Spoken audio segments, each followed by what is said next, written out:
This is Sportscentre.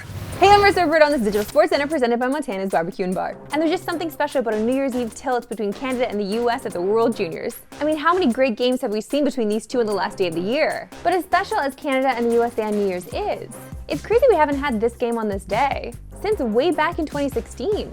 That seems odd, and also, God, we're just so old now. As for tonight, this one has some major stakes as Group A is on the line. Entering today, Canada and the Americans are on top of the group with 7 points each. Now, at the time of this show being posted, Finland and Latvia took the ice for their final group stage game. So obviously, once that one goes final, the standings board will look a little different. But regardless, whoever wins tonight between Canada and the Americans will be group winners.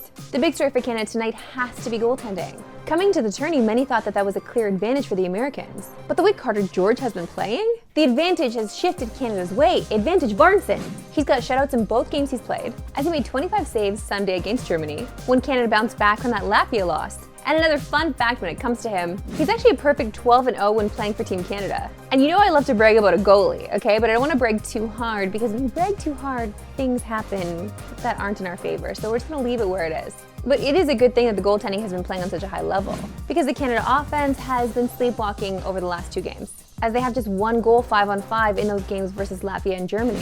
You can watch Canada and the US tonight on TSN. Coverage begins at 7:30 Eastern, 4:30 Pacific. I will be watching the game, but I also am a season ticket holder for PWHL Toronto, so I will be at the Scepters game at the same time with the dual screen of live and then screen in my hands for the game. But luckily it starts at 7:30, which means I can start watching at the intermission. It all works out. Now joined by our guy on the ground in Ottawa, Jesse Pollock. Great to see you, Squid. What's up, Risser? You squid? Jesse, as I just mentioned, Canada scored just once in the last 2 games 5-on-5 against Germany and Latvia. What needs to change for them offensively tonight? Well, I think a lot's going to have to change for tonight's game.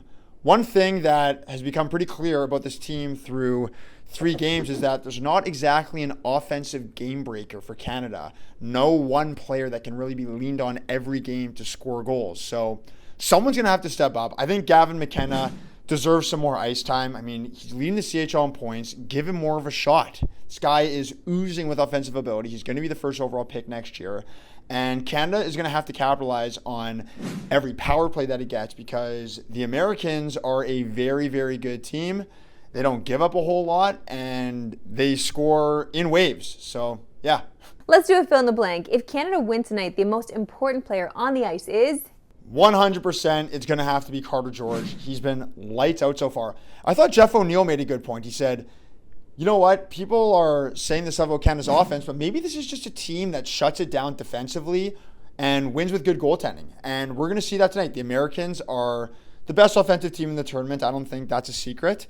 And if Canada can hold them to 2 goals and win, we're going to learn a lot about Team Canada's identity tonight. But if they lose like 5 or 6-2, then I don't know. I think it's going to raise some questions. But Canada has been locking it down defensively so far, and with good goaltending, it seems like they might be able to beat anyone in the tournament.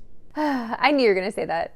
Finally, it's Canada versus the US, something everyone dreams of seeing New Year's Eve on the ice. When looking at this rivalry as a whole, not just World Juniors, what's your favorite Canada-USA memory? I mean, it's hard to not say Tavares when he scored that goal, led Canada to the comeback. Just growing up watching that, it was an amazing memory. But the one that sticks out to me more than anything is definitely when John Carlson scored in overtime, beating the Canadians. I mean, such an iconic goal. John Carlson turned into such a star player. So that one probably sticks out the most. Jesse Pollock, thanks again. Enjoy the game tonight. Thanks, Risser. Should be a good one tonight. And you can watch Canada and the US tonight on TSN. Coverage begins at 7:30 Eastern, 4:30 Pacific. For Detroit, went from this moment of zen. It just looks, it's amazing. Okay, what exactly was happening on Monday Night Football? Time now for my favorite segment and yours, We Love Sports Today. Why we love sports today. And some nights, some things happen in sports and social media goes on a heater. And that was last night with this Jake Bates stretch. I mean, just look at this. For Detroit, went from this moment of zen. It just looks, it's amazing. He's like George thinking about Marissa Tomei. And that's a little foreshadowing, because we'll get to George in a second. As Awful Announcing tweeted out, it was a pose that launched 1,000 memes. And they weren't kidding. You know art but make it sports would have a contribution, as they always do. Oh yes, I see it. Abstract, but I see it. The most popular joke though had to go to the Titanic, draw me like one of your French girls. I can see why it was popular, it's just not my favorite of the bunch. And after that, the second most used joke was clearly the Costanza. You are a lover boy! And the fun wasn't done there, as one of my favorites, Ray Gun, had to join the party. This girl tried to retire, she can't. She's part of this world forever. Get someone who loves you the way Jake Bates loves the football field. Yeah, I'm gonna really need to know what he was thinking about at that moment. It's important, this is for science. It's Tuesday, Tuesday, Tuesdays, you know what that means.